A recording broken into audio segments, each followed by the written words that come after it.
2018 Nissan Leaf. The original Leaf was the first widely available but is the second version good enough to banish thoughts of the Chevrolet Bolt and the Tesla Model 3?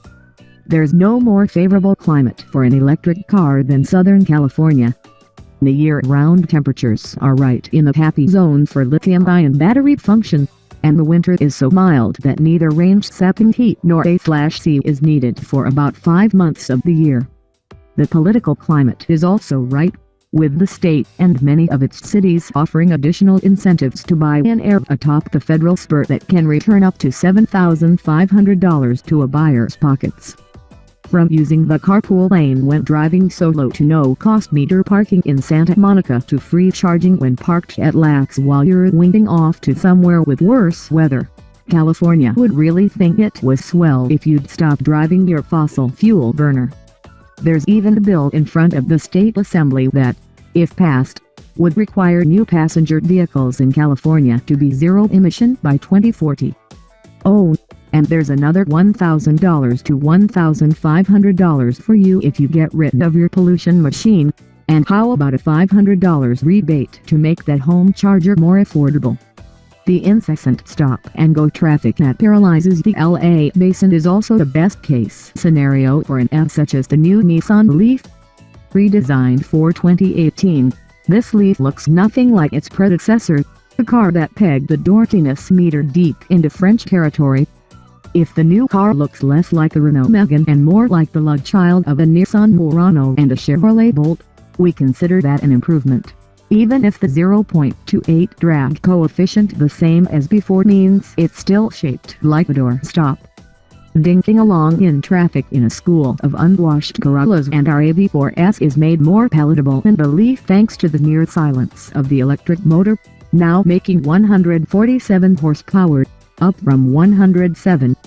Electric motors solve two small cart problems: a traditional lack of torque and the noise of a strained four-cylinder. Under the hood, where you'd expect an internal combustion engine to be, is a big metal cube that houses the power delivery module, the inverter, and the electric motor. Only 67 decibels of motor, wind, and tire noise make it into the cabin at full whack. At 70 miles per hour, the speed briefly attainable in LA, there's a luxury car grade 65 decibels. Noise problem solved. Yet even with 40 more horsepower, the Leaf's acceleration is not to be confused with that of the Tesla Model anything. A 0 to 60 mph run takes an adequate 7.4 seconds, but it's the torque that impresses. The mere tap of the accelerator releases a dry gulch of instant push 236 pound-feet worth. That's good for a quick 2.8-second jump from 30 to 50 miles per hour, enough to flatten your occipital bun into the headrest.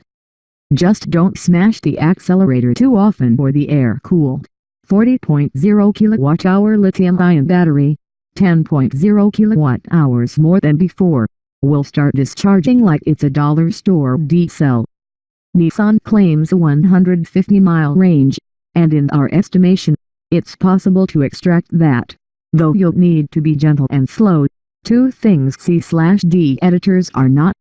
We left our desert testing facility with a 98% charge and a 151-mile range displayed.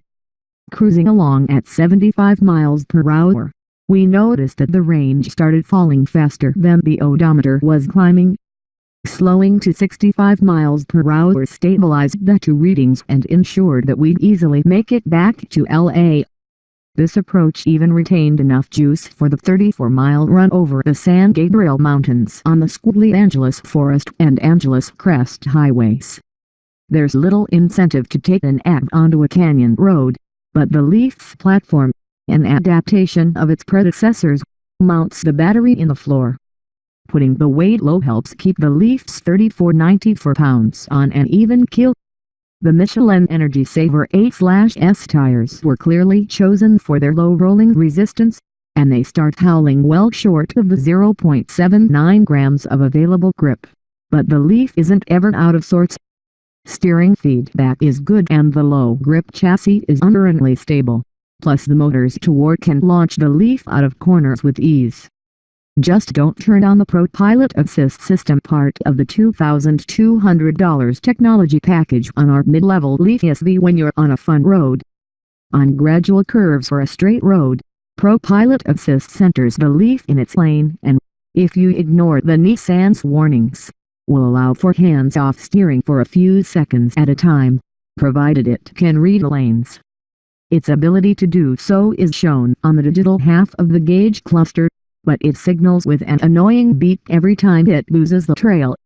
As with all adaptive cruise control systems, speed rises and falls relative to traffic, but we found that ProPilot Assist slowed the Leaf down too early and too often, to the point of being seriously aggravating. ProPilot Assist won't steer through sharp curves, though in the name of science, we tried it in the canyon anyway. The system to slow the car for tight corners, but it prefers speeds and G-forces that will make you think a Sears driving school instructor is operating the brake pedal. There's nothing pro about it.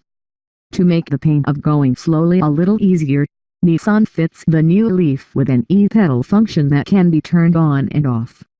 Flipping the e-pedal toggle ahead of the clam-shaped shifter injects Novocaine into the accelerator in an attempt to mellow out any eagerness in your right foot. But the e-pedal's best trick is increasing regenerative braking.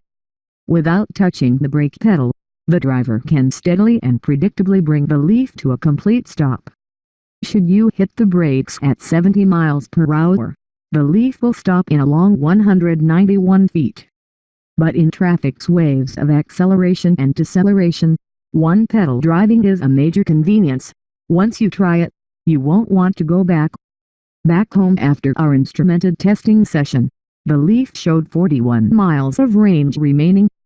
Add that to the 105 miles traveled, and the Leaf could have gone 146 miles in our mix of freeway cruising and canyon road bombing. Plugged into a household 120-volt outlet, the battery took about 26 hours to replenish.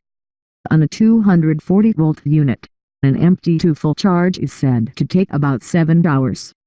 A fast-charging CHAdeMO connection is optional on base S model for $1,590 and standard on SD and SL trims. Public 440-volt DC fast chargers take a claimed 40 minutes to bring the battery to 80% charge. We found the fast charger there outnumbered by 240-volt units by about 10 to 1, but it was out of order.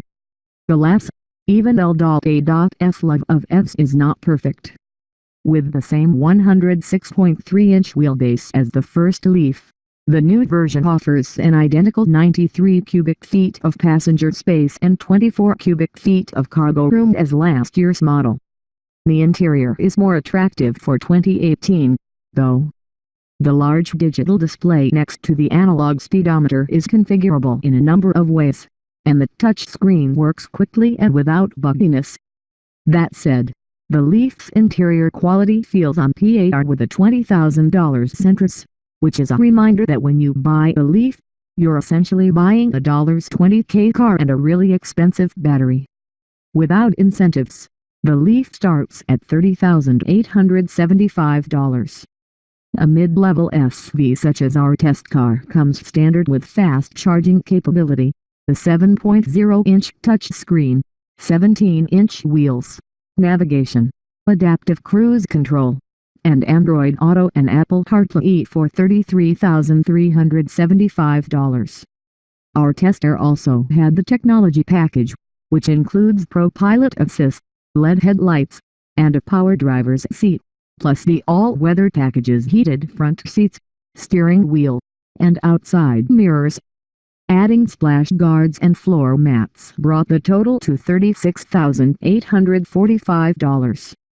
Nissan's pricing places the Leaf below the $37,495 Chevy Bolt, with its 238-mile range, and above cars such as the Fiat 500e, which can go only 87 miles on a charge. The Leaf's larger battery and superior range give it a major advantage over marginally less costly Fs, but the same logic applies when comparing the Bolt with the Leaf. Nissan seems to grasp that logic and will soon offer a 60.0 kWh battery, matching the Bolt's which should take the Leaf's range beyond 200 miles. We'd be remiss if we didn't mention the Tesla Model 3. Tesla promised 220 miles of range for its 3 at a starting price of $36,000, but the company currently only builds a long-range 310-mile version that starts at $45,000. Nissan's little electric car offers the most range for the money, besting the 124-mile Hyundai Ioniq UM and the 125-mile Volkswagen e-Golf, which are similarly priced. But adding ProPilot Assist and a number of other options puts the Leaf perilously close to the Bolt and Model 3. We've yet to drive the 3, but the Bolt is more fun to drive and goes farther on a charge than the Leaf. Going farther is what's most important in this class of EVs, and although the Leaf is vastly improved and more practical than before, the Bolt has made its way past California dreaming.